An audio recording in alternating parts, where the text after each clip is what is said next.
D'ici fin juillet, les forces unifiées sortiront. Voici ce qui ressort de la rencontre entre le président sud-soudanais Salva Kiir et son adjoint Riek Machar. Pour ce faire, des projets de loi doivent être adoptés cette semaine pour ouvrir la voie à une loi reconnaissant la légalité de la force unifiée dans le pays. Pour rappel, l'accord de paix revitalisé de septembre 2018 exige que les partis forment une force unifiée de 83 000 personnes pour prendre en charge la sécurité pendant la période de transition jusqu'en 2023, date des élections.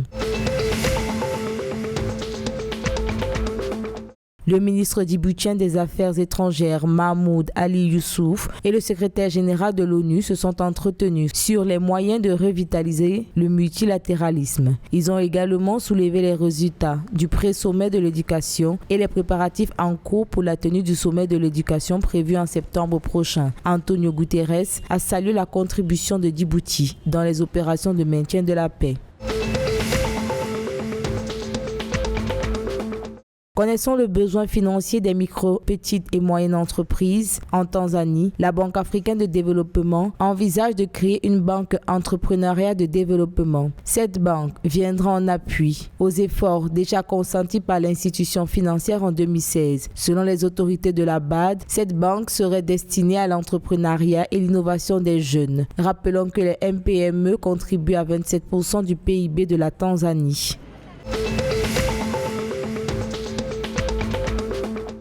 Les autorités de Kigali au Rwanda prévoient construire des ouvrages d'art routier constitués de 43 survols ainsi que des routes à 4 voies. L'effectivité de ce plan viendra décongestionner des véhicules dans les carrefours routiers. Les infrastructures seront intégrées au plan de modernisation de 58 axes routiers dans la ville, une feuille de route qui permettra d'augmenter de 215,6 km le réseau routier de la capitale à l'horizon 2024.